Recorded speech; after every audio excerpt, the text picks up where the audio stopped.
Welcome to Sober Sunrise, a podcast bringing you AA speaker meetings with stories of experience, strength, and hope from around the world. We bring you several new speakers weekly, so be sure to subscribe.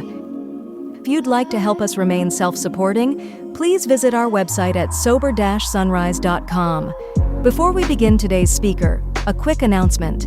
After months of work, we've released the new Sober Sunrise Companion app on the App Store.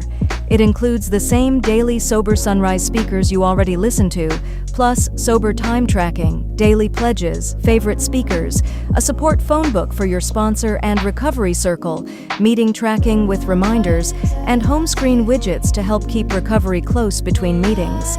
We hope you'll give it a try. You can find the link in the episode description. Whether you join us in the morning or at night, there's nothing better than a sober sunrise. We hope that you enjoy today's speaker.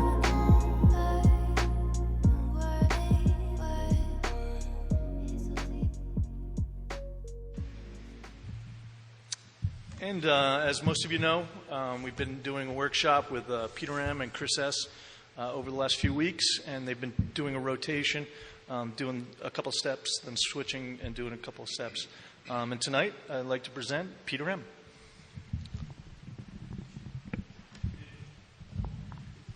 You can clap.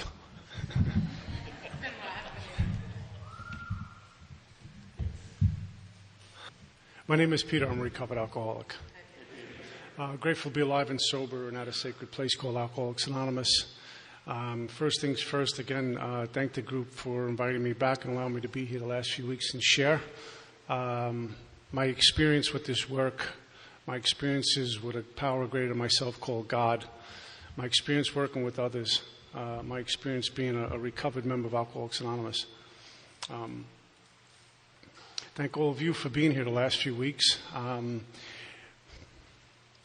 and giving me the permission to share what I'm inspired to share. Thank Bill and Dave and for being here each week and doing what they do. God separated me from alcohol June 23rd, 1988. I'm a recovered alcoholic, and anything less than that would be falsely humble in telling you if I wasn't. A power greater than myself took me in 1988, separated me from alcohol, and put me on a path in Alcoholics Anonymous. And then teachers were put in my path, and I sought them out with the desperation of a drowning man the way I seek this work today. And little by slowly, the dots were connected for me when I didn't have the power to connect them. And then God gave me power to connect the dots. And I get to a place called recovered from a seemingly hopeless state of mind and body. Contrary to what we'll hear in contemporary AA, where we're always recovering, we'll always be thinking about a drink. It's normal to think about a drink because you're an alcoholic, and I challenge that all the time because my book gives me different information and my experience proves that. And my experience, and not only mine but countless others, that will get to a place called recovered.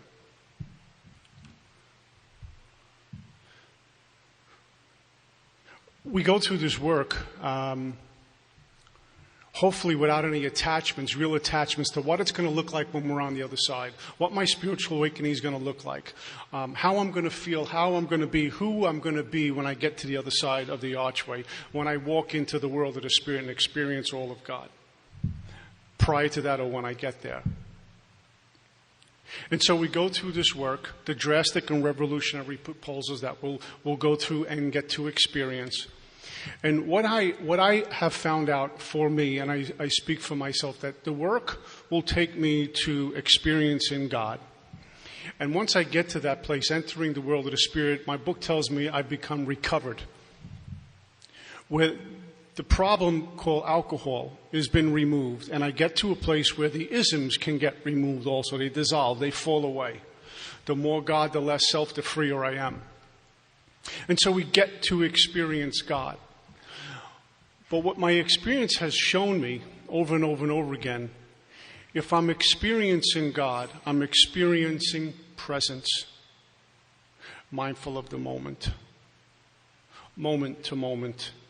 What I'm really experiencing is silence. And what my book has allowed me to do is take me to God, which is really, my book has taken me to a place of silence. Silence in meditation, and silence amid all the noise that goes on. The traffic, the people talking, the supermarket, the children, the family. There's silence that underlies all of this. It's called God. And if I can get to experience that, I get freer. Even if I'm feeling free, I can get freer. Can I listen to the silence between the words someone speaks? Can I listen to the silence among all the noise? Because the silence is what is always present. The noise interrupts the silence, whether it be the mental noise or the external noises, the internal dialogue or the external noises. This book has taken me to a place of silence. Silence when I'm speaking now, deep down within here, that we can get inspiration that comes to us rather than from us. I'm no longer plagued by voices of the past. I can be present and be moved by this power. Silence, mindfulness, breath. Which brings me to a place of not being attached to before and how it should have looked and what they should have done and what they should have said, or later on, what they should do, what they should say, how it ought to be. I quit playing God.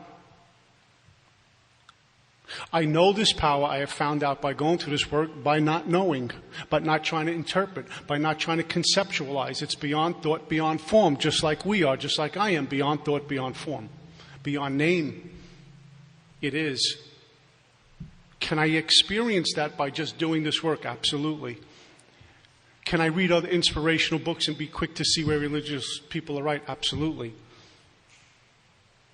That sixth sense our 10-step talks about. Silence.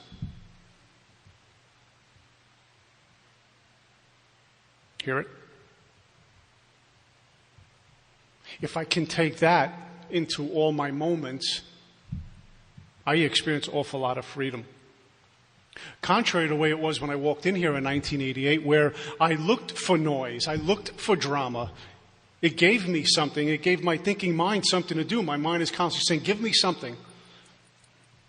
Make more drama. Give me drama. No drama, I'll make some drama. I'll create drama. It gives me something to do, something for my mind to think about. This way I don't have to be present and deal with me.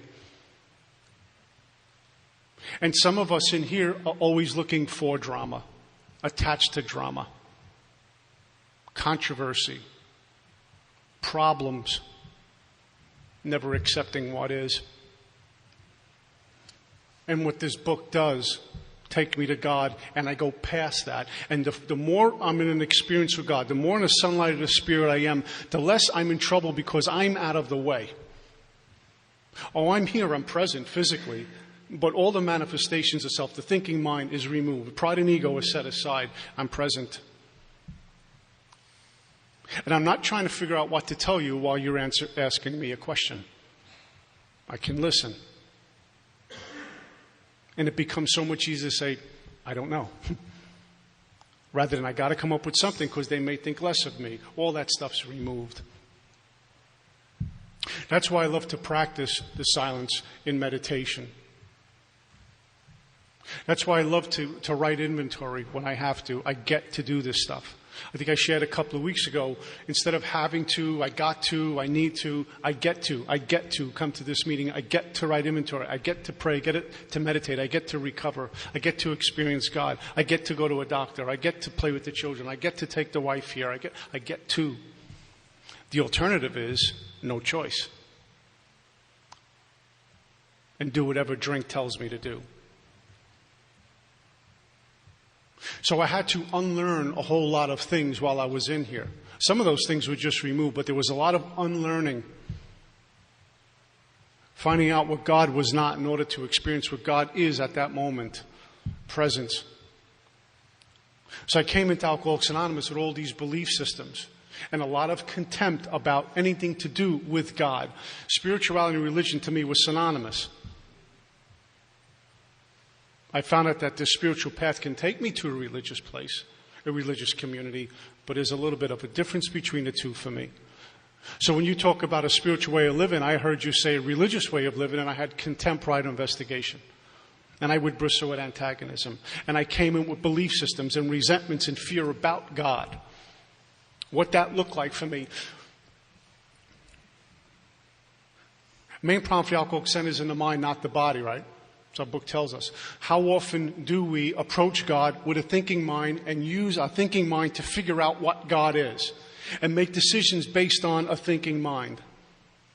Well, God, my mind says God is this, so that's God, and so therefore I just limited God, put him or it or her in a box because I'm using me to figure out God, to interpret God.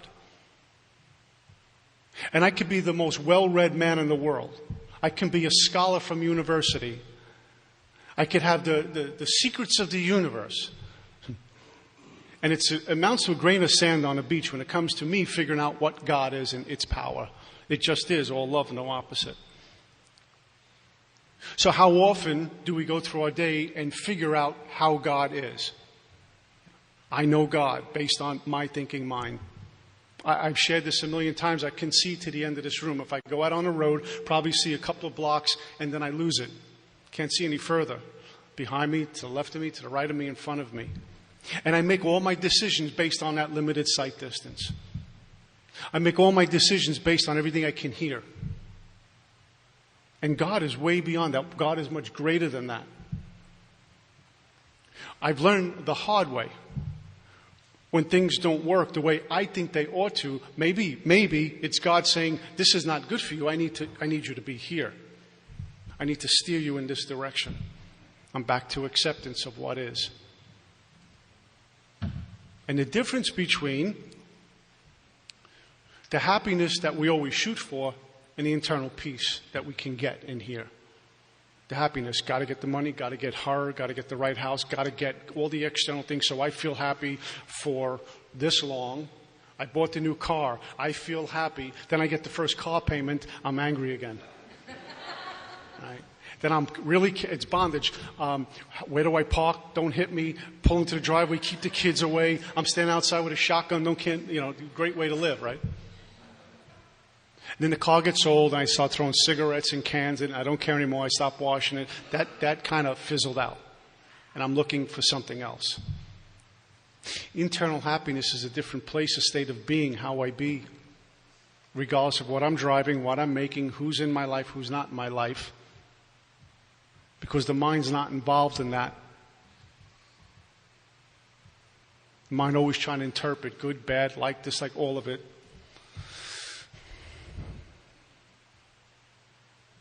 Able to see me over the last 18 years, how many times I fell into thinking mind and freedom with spirit.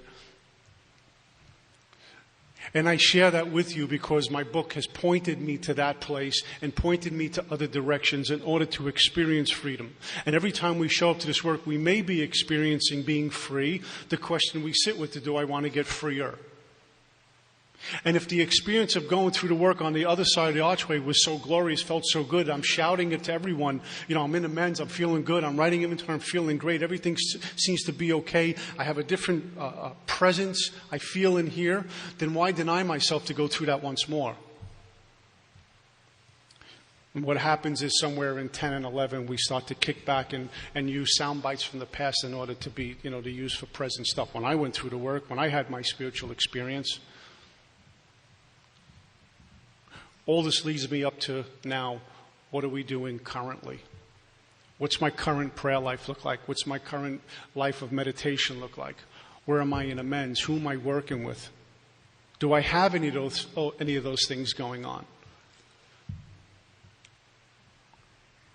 And if we don't listen to the mind who's going to start to judge and character assassinate you and not allow you to be impeccable with your word towards yourself.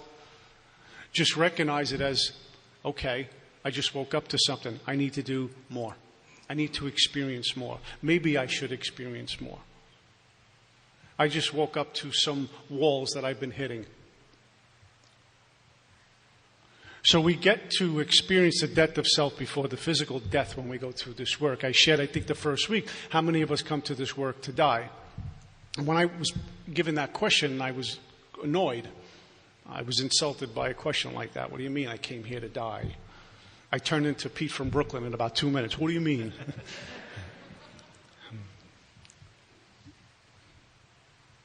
But we show up to the sponsor's doorstep, right? Can you help me? Why? Because it's on us and we got to get past what's on us. I can't stop thinking about a drink. My behavior looks like a drunk without a drink in me. Fear is on me. I'm living on page 52. Or we show up to the work after being in here a little while and we seek these big book workshops, or we seek out a teacher. Take me past where I am. If we look at that, what we want to do is die. We want to experience the death of self, because that's what's in the way. When we work with meditation, we can experience a place. My sponsor's teacher called it nothingness. People call it pure consciousness, space. There's nothing going on. There's no mind going on. It's pure. It's freeing. It's presence.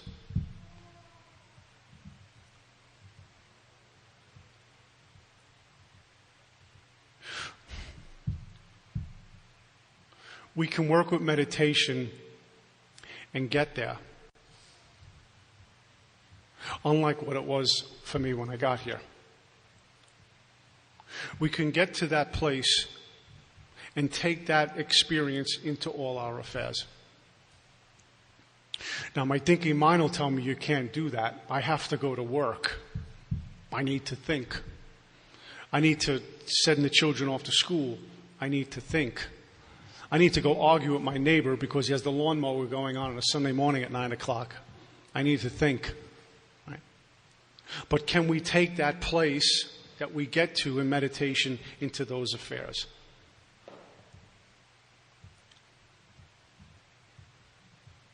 So we practice meditation by silence. In silence we meditate. Meditate we silent. We get silent. In silence we meditate.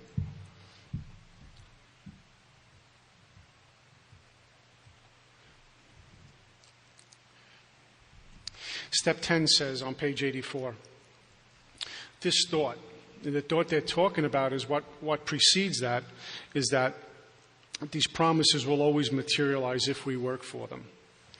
With that thought, it brings us to step 10, which suggests we continue to take personal inventory and continue to set right any new mistakes as we go along.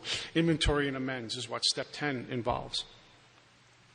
As we cleaned up the past. And it uses the word, this way of living. And how it works, it says we developed a manner of living which demands rigorous honesty. Way of living, developing a manner of living. It's not something that I go to like, I'm in trouble, got to read my book. And get free and wait till it's on me again. I need to call the sponsor. It's now who we be, a new place of consciousness or awareness. It's who we be now. This is what we do. This is who we be. Inventory, seek counsel, make amends, meditate, work with others, give of myself without expecting anything in return, a completely new set of ideas we're guided by now.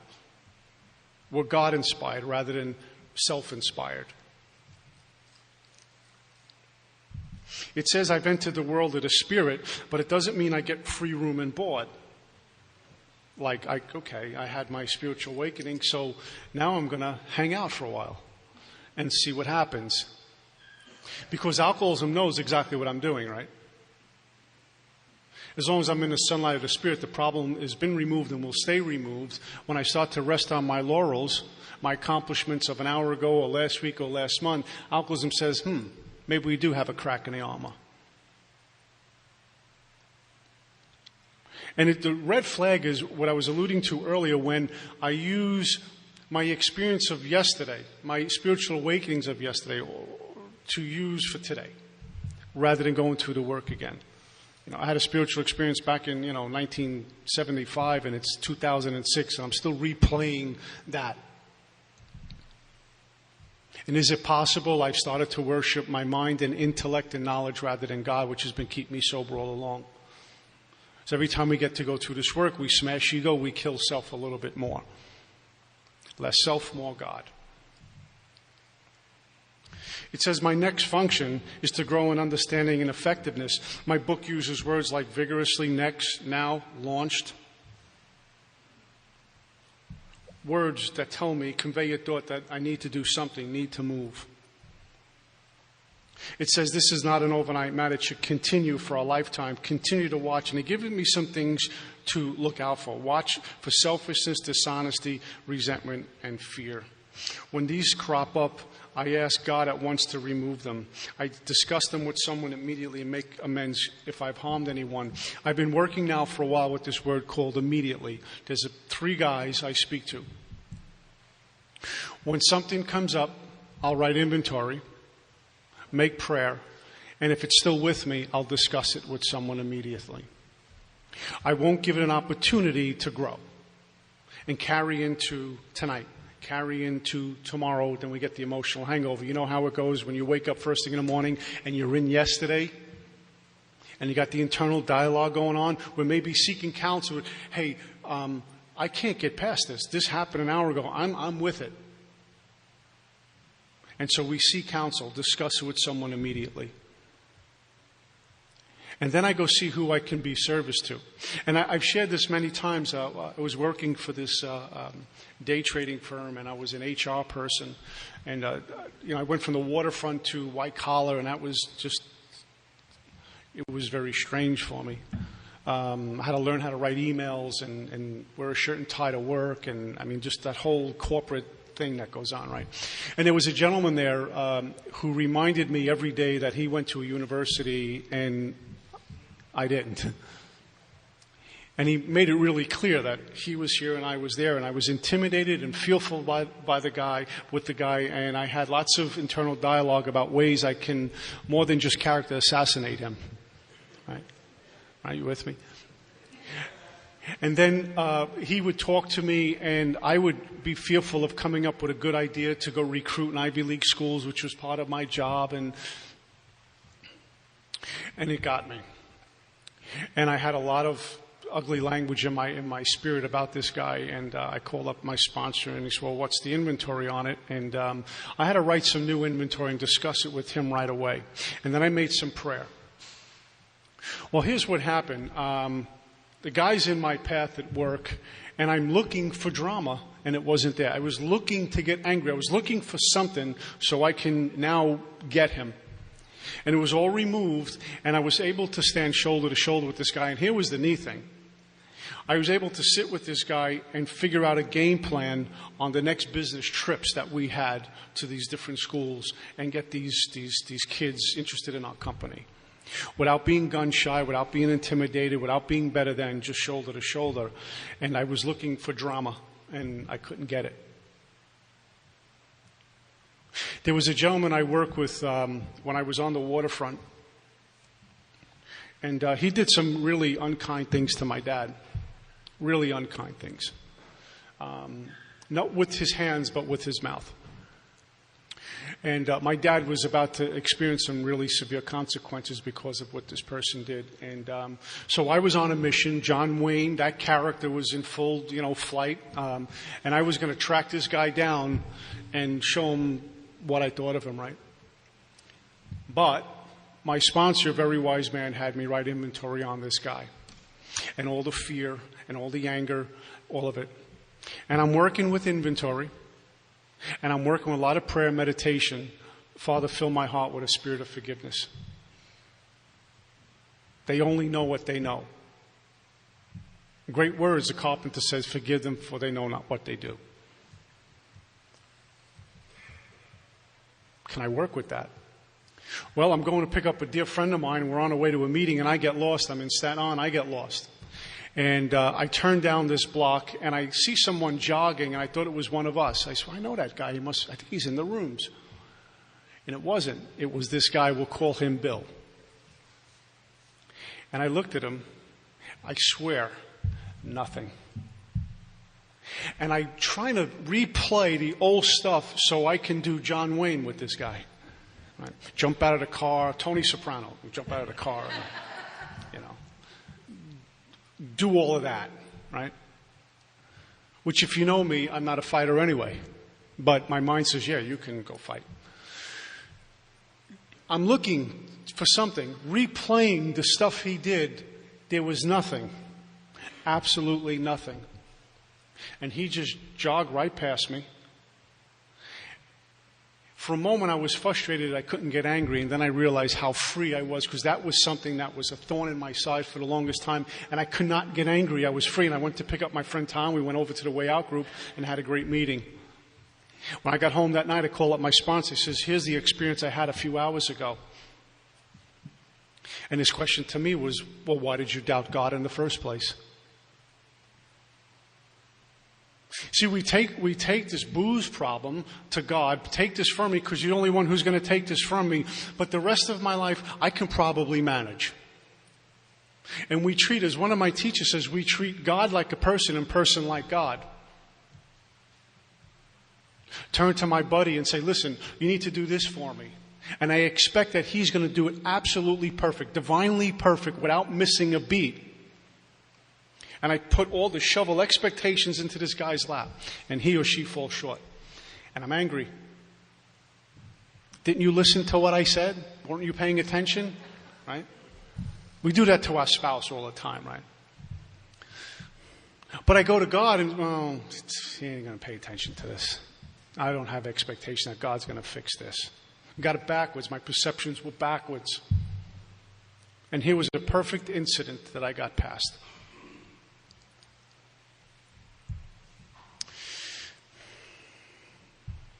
It says on the bottom of page 84, I've ceased fighting anything or anyone, even alcohol. Am I currently, in my mind, my internal dialogue, am I fighting with anyone, even though they're not here? What's that look like when I'm all alone? How am I doing with that? By this time, sanity will have returned. Back in step 2, we return into this power to restore us to sanity. In step 10, they deliver the contract. Here it is. You're restored to sanity now. Wholeness of mind. You're not thinking about drinking, are you? You're free. Just what we promise you. Just what God said I'm going to deliver, He delivers. For some of us, we experience it before we even get to 10, before we get to enter the world of the Spirit. But by 10, we've got it, assuming we have followed directions. Can I take my fear there? Can I take my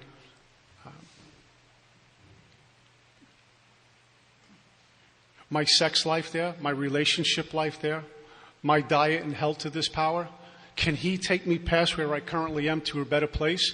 Do I think that this is it, got freed from alcohol and the rest I'm stuck with? Or do I think on my own power I'm going to get past that stuff? Or am I willing to take everything to God? My sex life, my relationships, my money, my job, my health, everything.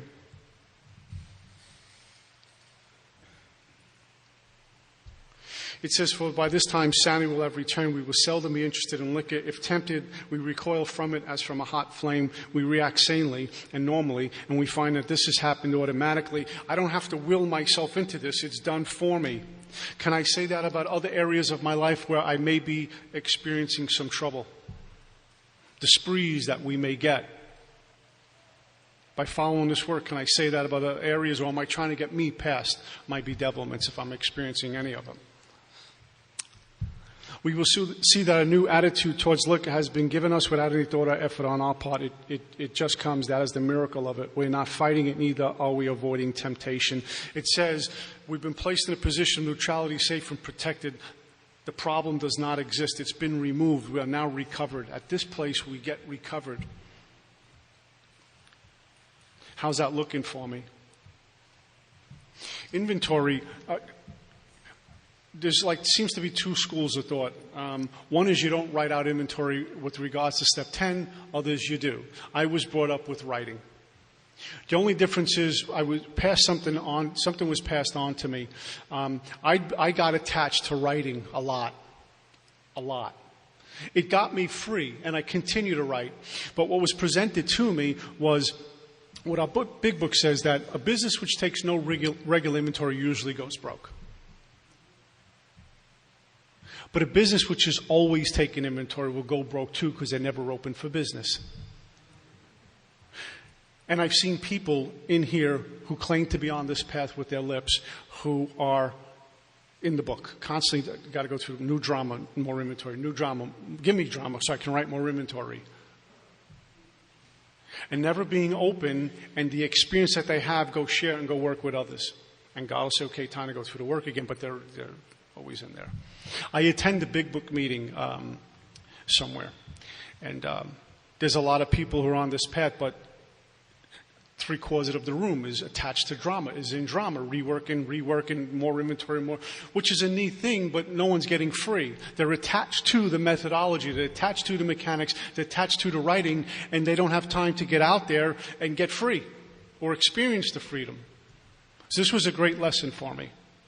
But the way I work, my 10-step is when something shows up with a resentment or a fear of something that my mind has me thinking about tomorrow or next week, I'll write it.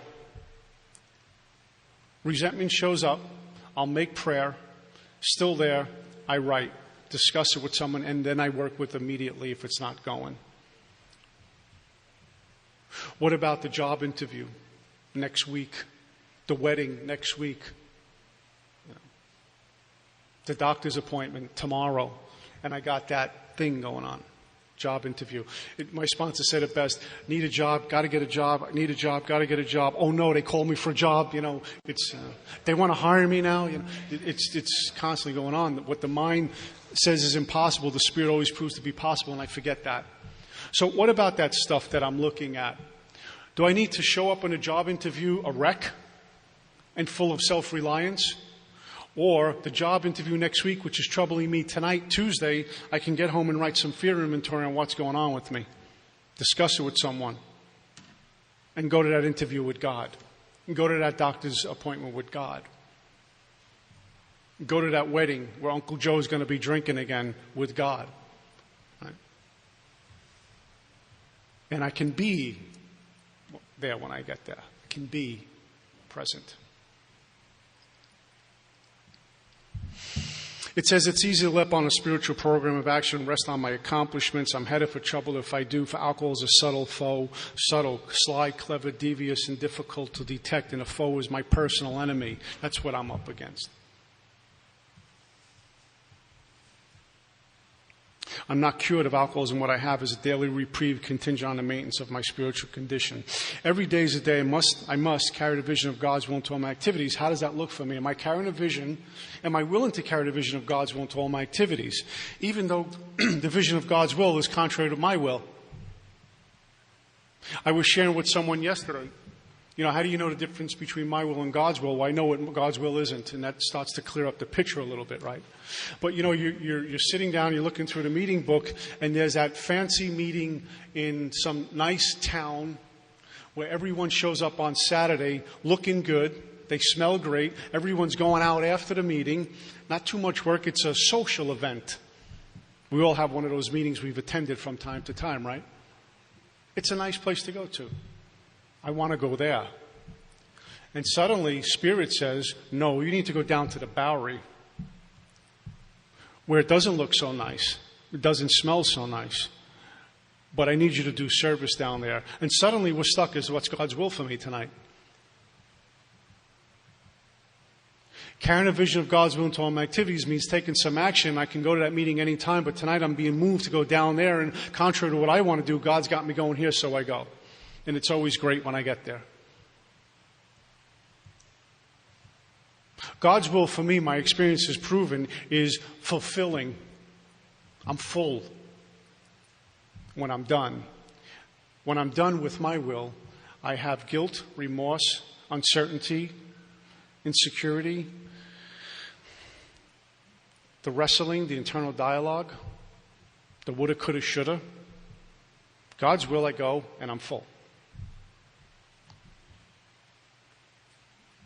How many meetings do we go to, and the topic is, experientially, tonight we're going to talk about what it's like carrying a vision of God's will into all activities. That's what you'll hear. And they won't invite you back. All right? What's that look like for us?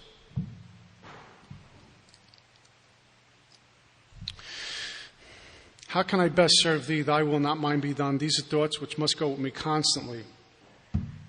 Am I doing this? Is my life a walking meditation? We can exercise our willpower along this line all we wish. It's the proper use of the will.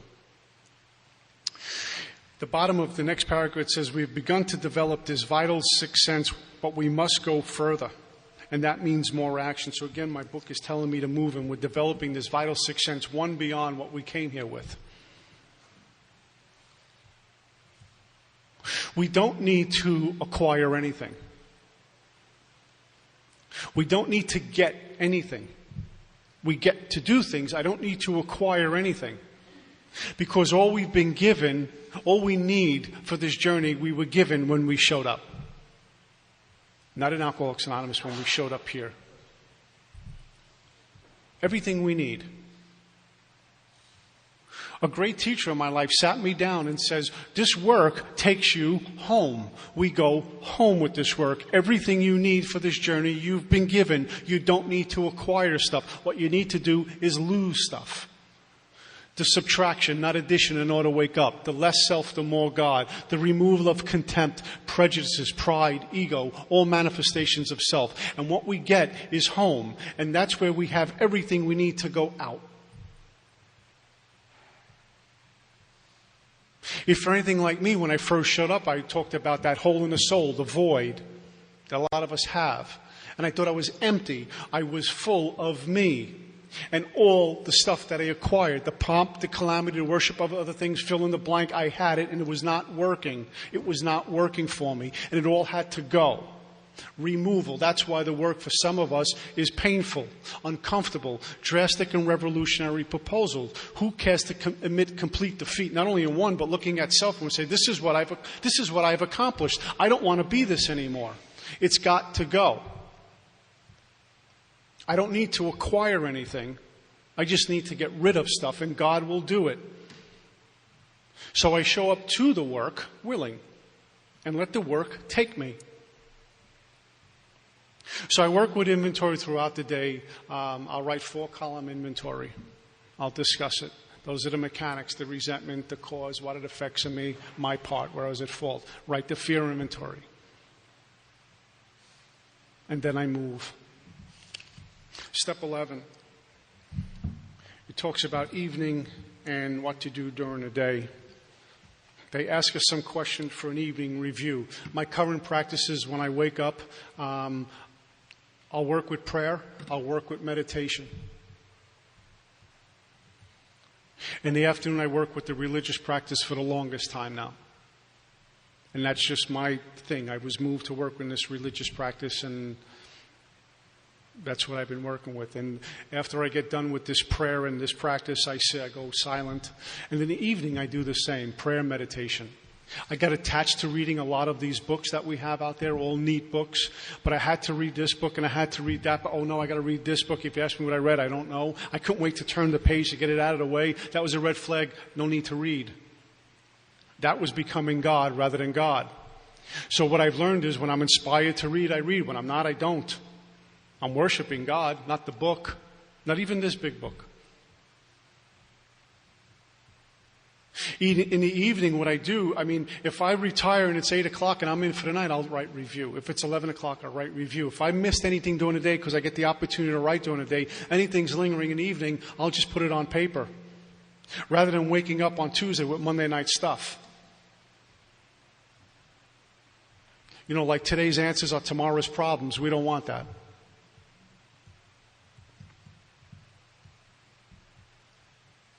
It's our right review. In the day, it talks about, we consider our plans for the day. It says, on awakening, let us think about the 24 hours ahead. I consider my plans for the day. Before I begin, I ask God to direct my thinking, that it's divorced from self-pity, dishonest, and self-seeking motives. There's the doing in the 11th step. To work, shopping, pick up the kids, the doing we do, the tasks we do throughout the day. But one of the things I need to consider is what kind of spirit am I taking into those affairs? How do I be when I'm going to work? Is God directing my thinking? Am I being moved by God or moved by me? How does that look when I'm stuck in traffic on the Garden State and I got to be there at 7 o'clock and it's 10:02 and I know I'm going to be late? When there's a big line at the shopping store and I need to get out in a hurry. How do I be in all those affairs?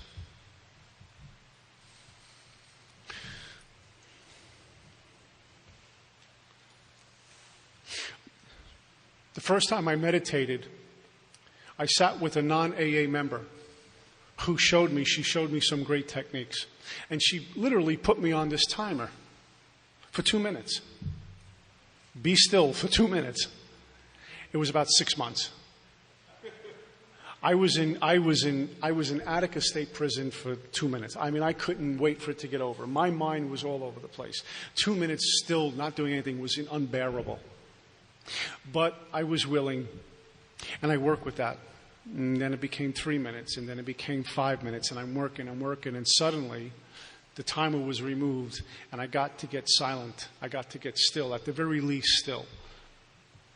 I heard a gentleman say, we'll spend an hour and a half figuring out the suit, shirt, tie, the shoes match with the belt, everything's good, hair's good, takes 2 hours. 5 seconds, hi God, gotta go. And we wonder why we're in collision with everything, because I'm running the show. So I make the practice, I dedicate the time, I give that time the worship it deserves.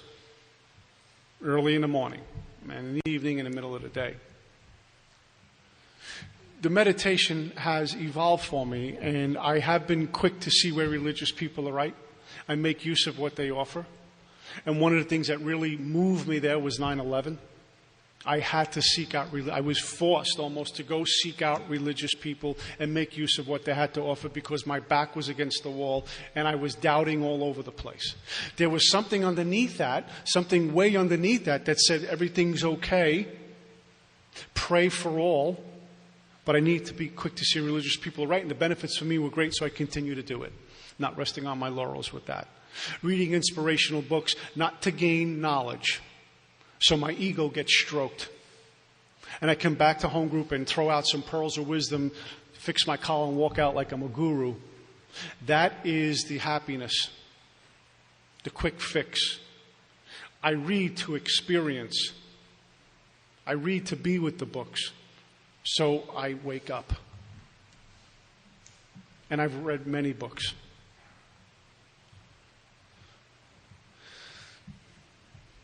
I've been working with something it's a few years now, by the guidance of my sponsor, this thing called intent, the power of intent. And turning to this power to see things materialize in my life if they're according to God's will for me, not petitioning God, just see it happening. And for me, it started with physical health. I was talking about God, talking about prayer and meditation, and go out to the parking lot and be out of breath. I couldn't button my pants. I was feeling sluggish. I was out of shape. But claiming God. And that got painful. I bottomed out. And I wanted to go take care of myself. I just lacked the power. And I started working with this and see it happening. See it manifesting. From the unmanifested to the manifest. See it happening. Turn into this power. Meditating with it. As I did say with the sacraments of penance, work with that. And then I found myself on a treadmill. And then I found myself careful of what I was eating. And then joining a health club. And that's been a few years. And I take care of this gift God gave me.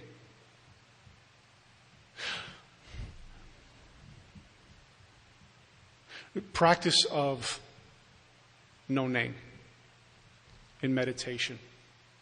Tremendous practice, scared the hell out of me when I first did it. The dramas I was talking about earlier, my name, Peter Marinelli, means something to me. All the things that have made me where I am.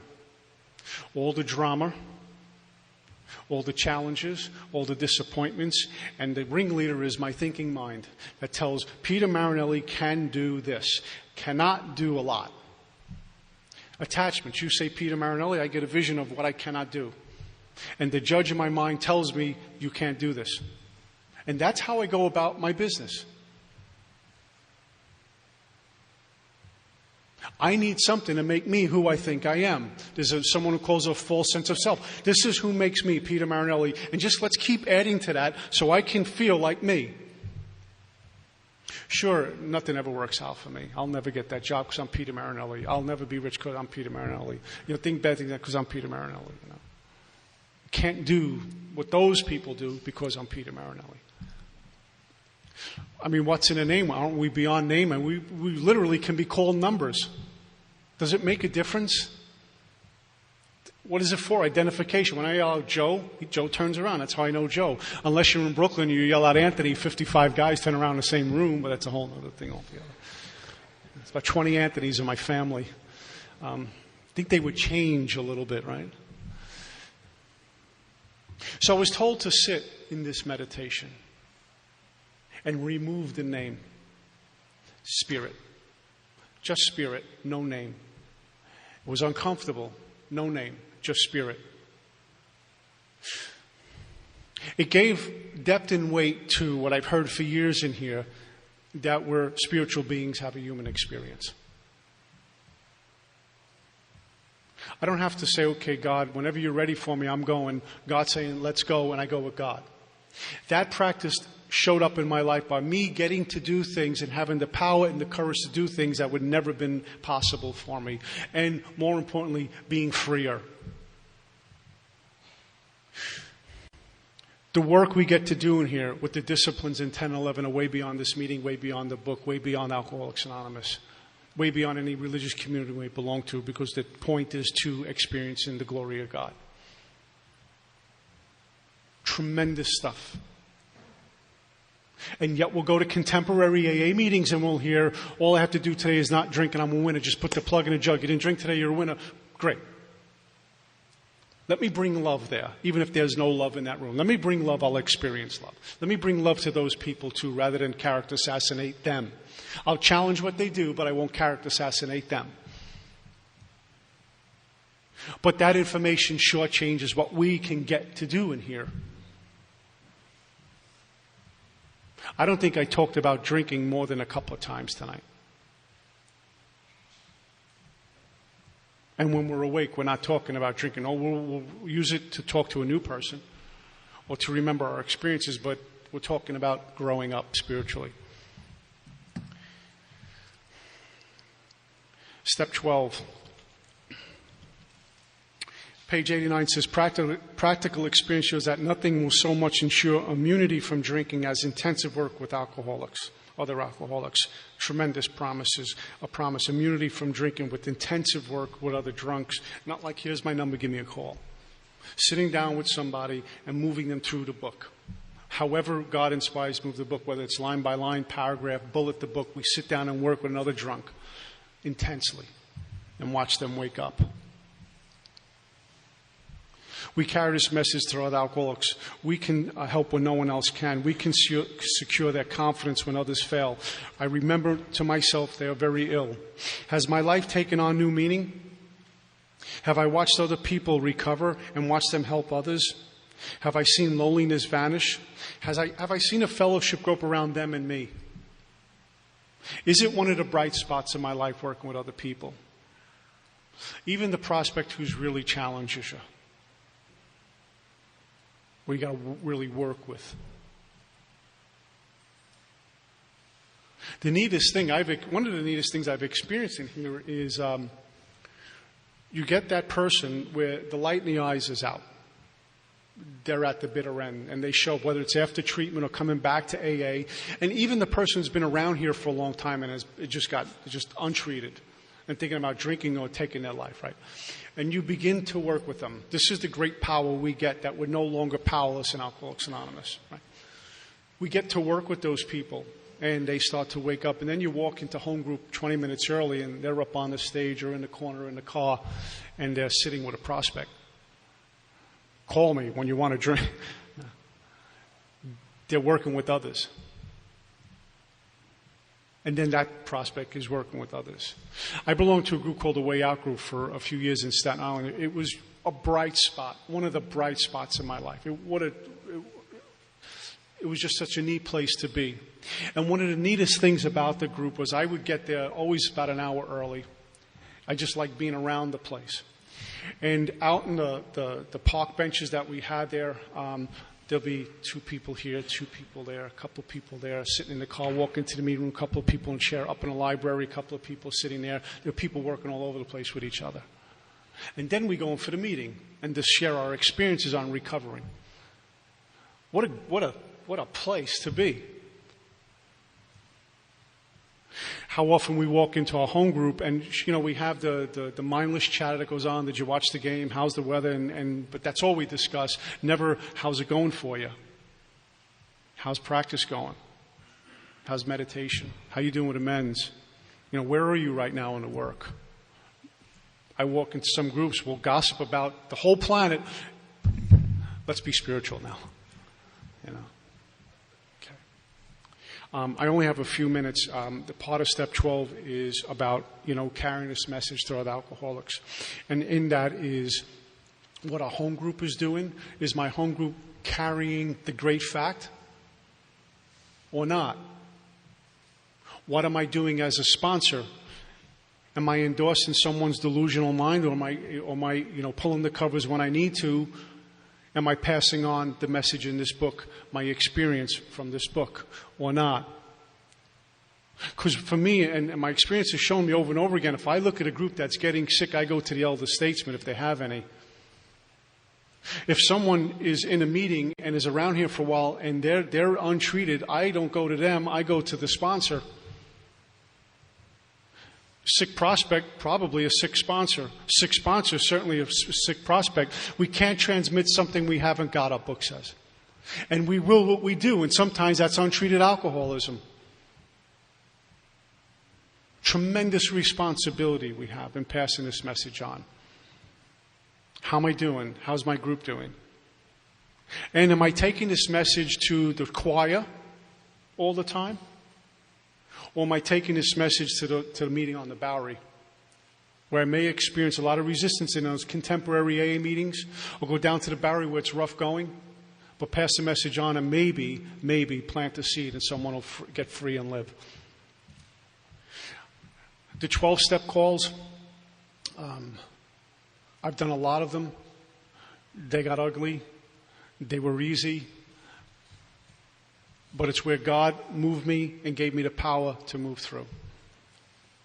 But I always share about what I feel is the perfect 12-step call.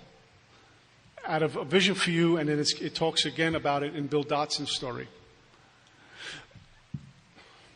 Lots of times in Alcoholics Anonymous, we're worried about offending the new drunk. Don't talk about God, you may scare him out. Be careful, he's new. Watch his feelings or her feelings. Don't, give them the truth, and we'll lie to a drunk. Let's talk about your issues today, Joe. Let's talk about your feelings and your dysfunctional family. You know what? Let's talk about all your enablers. And we get more angry then than before we showed up, right? Here's what Bill and Bob do.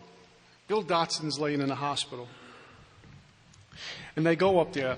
It says on page 156, very bottom, here was a prospect, all right, Bill Dotson. By the description, none too promising.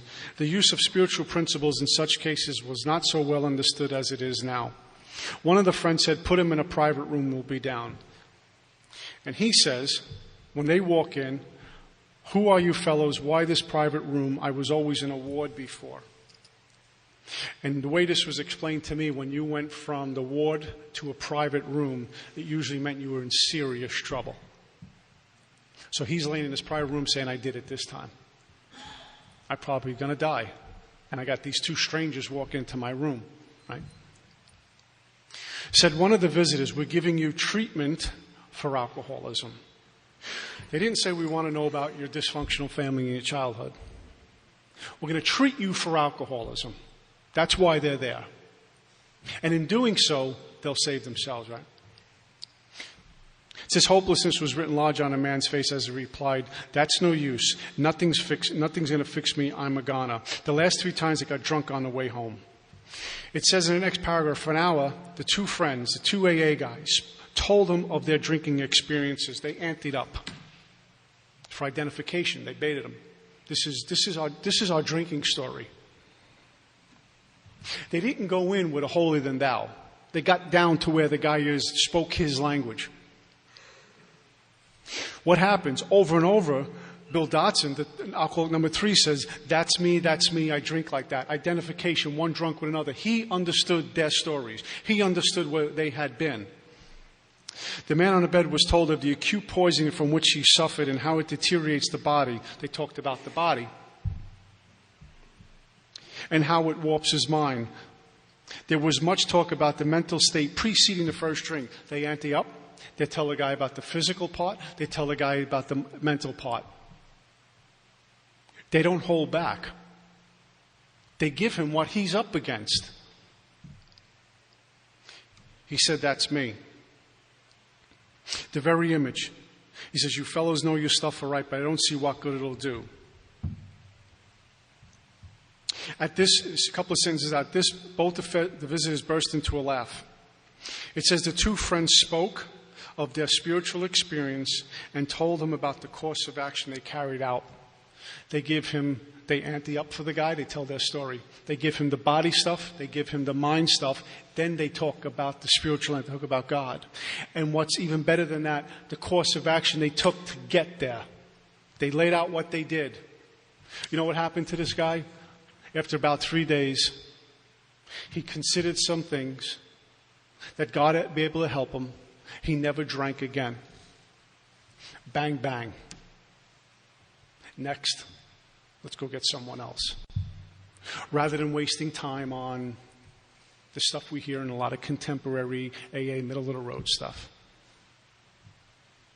Problem, solution. Do you want it? We can help. Here's what we did. Let's pull you ashore. Just hold on.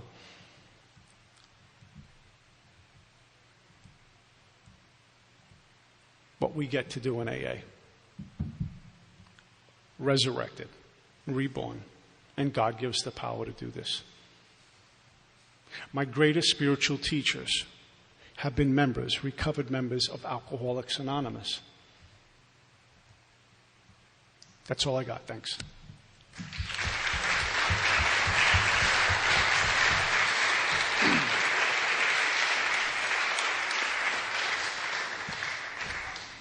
Okay. Open up questions, comments?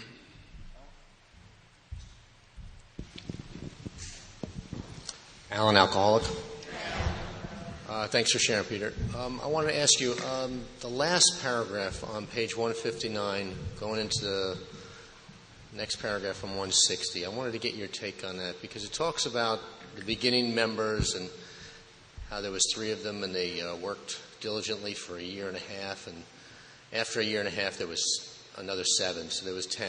And then it talks about what type of meetings they had. And it said that they met every night in a casual, get together, and then they set aside one meeting a week where the beginner or the newcomer could bring their problems. I just wanted to get what's your take on that? I mean, I don't, what are they talking about? My take on what? On what are they talking about in there? Like, in where the beginner can or the newcomer can bring his problems. I mean, you speak about, about how contemporary AA, about how it's, you go there and it's group therapy or whatever. I'm not sure exactly what they meant in there. Is it when they say to bring their problems, are they talking about the alcoholic problem? Or, I mean, I don't know the history of AA as much as you guys do. Are they talking about you can actually, the beginners actually go there and talk about what's going on in their life, their problems? You know what I'm saying? I mean, because it took them a year and a half to get 10 people, so obviously they weren't getting many people to follow them around, and there wasn't much group therapy going on, because otherwise they would have had a ton of people. But you know what I'm saying? So a lot of what was going on was going to work with others. They were doing work, having an experience, and immediately going to work with others. And they couldn't make 90 meetings in 90 days because it says they went to a meeting a week. And what the neat part was, the family was welcome to those places. And they brought everything there, and they would meet. After the meeting, the families would get together. And back home in Brooklyn, we have coffee breaks in the middle of the meeting. or we get up now to go for coffee. That stuff was set aside after the meeting was over. So it was about what we can do to help others. And our friend who's passed on shared a lot of that stuff with me as to what they did in those places. When I talk about the contemporary AA, I'm talking about sitting down at a meeting and hearing someone say, just put the plug in a jug, make 90 meetings in 90 days, don't drink and go to meetings, play sober softball, the steps will get you, do a step a year. They weren't talking about that stuff. I can come to you and say, hey, Al, this is my drama right now. And you were not going to tell me back then, double up on your meetings, Pete. Okay, we're going to work you through this. God's the solution. We're going to help you get past this. But what we're going to be doing all the time is working with other drunks. See the difference between the two? How many meetings do we go into? And, okay, anyone want to start off with a topic tonight? My cat died. 30 people take an hour on that pet's dying, and the new person sitting in the back, the first meeting's wondering, this is AA? Rather than let's take that cat stuff, and it's painful, we'll go to the diner with that later. Let's talk about how we recovered from alcoholism. You're having trouble, financial troubles, you're having relationship troubles. We'll share our experience on how we got past that. God being a solution. Okay. Make it a little clearer? Mm-hmm.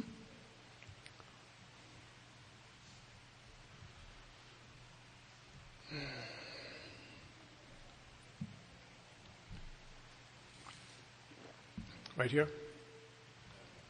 No? Okay.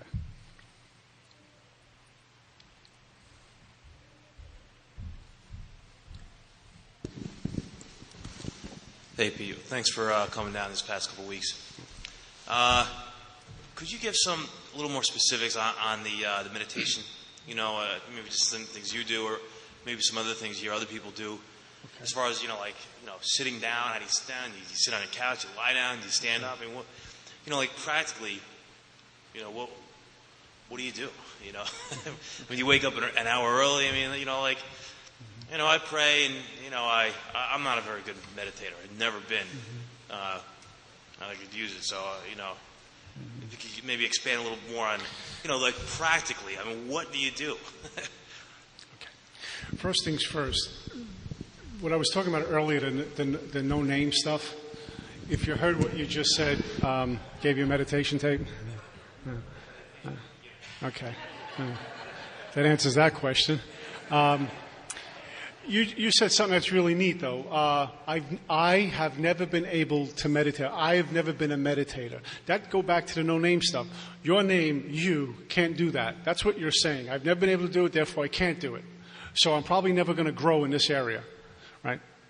There are lots of books out there, lots of CDs out there on how to do this, from trying it for the first time to as we evolve with this. But to answer part of your question, because we don't have enough time, and we can talk about this afterwards, posture and breath. Some of us sit. Some of us sit in a chair or get in a posture on a meditation mat. Posture and breath are the two things that I was told from the very beginning. You'll see a meeting. Okay, we're going to have 3 minutes of meditation before the meeting. We can't, or lean over. Posture and breath.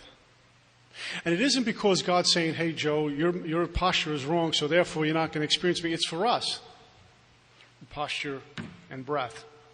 And the breathing, every book I've studied with meditation talked about breath. Now, maybe there's books out there that don't talk about breath, but I haven't gotten to one yet. Every book I've read talks about breath. I saw a gentleman who has a jillion books out, one of my heroes, and I got to see him in person. And he had all his students out on stage, and about 500 people did this 40-minute meditation and this chanting. And he begins to speak, and I'm waiting for these glorious words about he's going to give me the secret to meditation that no one else knows. You know what he talked about? Over and over and over. Breath. I was flawed. breath. Okay. Mm-hmm. I was just wondering, your spiritual experience, was it incremental or was it a sudden? Great question. A book says sometimes quickly, sometimes slowly. To build W experience or the educational variety over time. Here's what I found out that best answers that question. When God shows up, and it's profound, it's sudden, it's revolutionizing. We may get it spoon-fed to us. But when we finally wake up that something's different, it feels profound. So there were people looking at me saying, you've changed, you're changing, you don't see it, and I didn't. And then one day it blasted upon me that my whole life was different, my whole thinking was different, and it was completely uplifting. When God shows up, God shows up. I'd have to say from an intellectual place that it was probably over time. But I don't like to say that because I just woke up to it, and that's how my mind reflects upon it. If I think back to things that happened to me, they were all profound moments. For example, I was in a halfway house in Hastings, Minnesota. Town population was me and a cow, basically. That was it. And I'm in serious trouble. And they told me to pray. And I'm praying like the Desperate for Johnny Man. And I'm just, God, please, I don't want to go back to where I just left off. I'm just squeezing hands together, please. I have one pair of pants and a shirt to my life and an old pair of sneakers that were given to me. And I'm living in this halfway house. And it was a Saturday, not yet noon. I can't believe I've shared this maybe 3 times in my life. There was some guys outside playing basketball. And I finished praying, and I'm talking desperate prayer. Please don't take me back to what I just left off. I'll do anything. Pray. Keep me clean and sober. And I sat on the edge of the bed, and then something happened. And I didn't know it until it was over. But there was something that went on within me that I can't describe. But it was the most comfort or bliss. I don't know if it lasted for a minute or an hour. I have no idea. What I do remember is 2 things. I looked around the room and it looked different, like as if I wasn't in the same room for a brief moment. The guys who were playing basketball, they were really loud. They were right below my window. When I was done with that experience, I realized I didn't hear them. When I got out of that place, they were going again. I heard them, and I says, I didn't hear them. It was an incredible thing that went on within me. And it was one of the first tastes of, I think I'm going to be okay. I couldn't describe it at the time. I know what it is now. But I could not say, wow, I just had a God experience. Let me go to home group and share. It was too great to even share. It was too pure to take away in a sharing. Maybe that's why I've only shared this a couple of times in my whole sober life. So we can say little by slowly, but when we get that stuff, something happens. And what came out of that was that first little thing of, I think I'm going to be okay. And I couldn't describe that. Okay.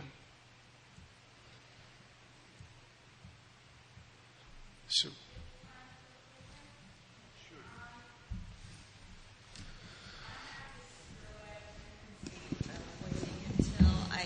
I have this bad tendency of waiting. I'm Susan, I'm an alcoholic. This bad tendency of waiting until my life gets chaotic, of getting back to doing the right things and getting back into order. I get real lazy in between. It's a pattern. I've been sober a few 24s, but I don't want to drink, and God's been really good to me. But a lot of difficult things have been going on financially with work and contract. The contract crashed, and I don't have a job. And a lot of the things you just said, I was like, oh man, God equals silence, and get out of my own brain. But I guess my question is, how do you stay? I repeatedly, Peter, I've known you since Staten Island when I got sober, and I repeatedly hear that you stay on the path. And I want to know how you stay so diligent in the times when it's easy, you get caught up in the job and everything seems to be going good, and I'm starting to pay the bills off, and I recently made a huge move from the West Coast, and I'm starting to go, whoa, and it all kind of crashed through last week. And I'm back to the basics, but that's where I seem to go. And God always seems to be there. And I'm sure He's there in between, but, I'm probably not giving back.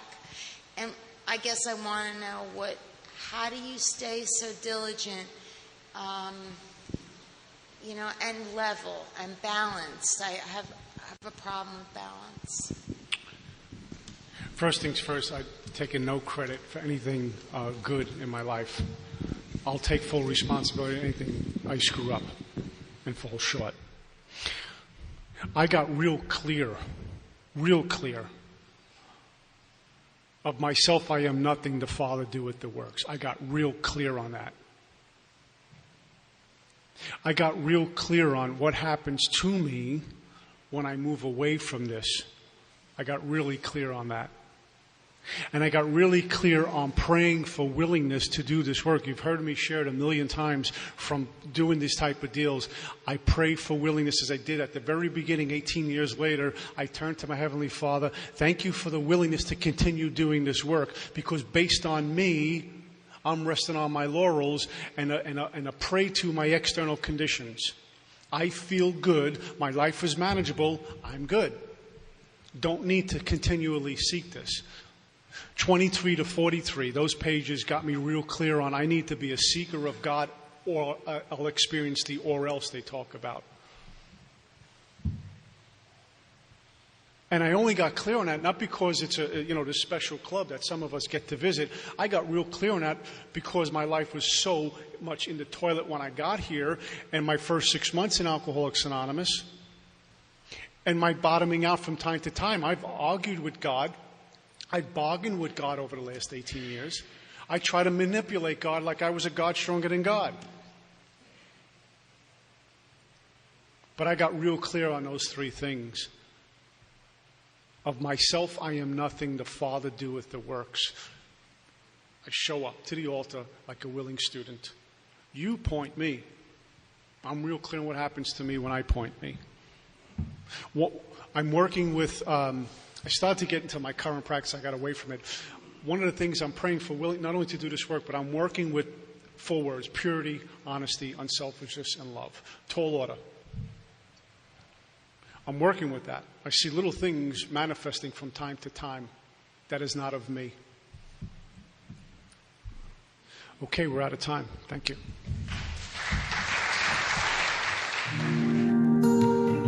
Thank you for listening to Sober Sunrise. If you enjoyed today's episode, please give it a thumbs up, as it will help share the message. Until next time, have a great day.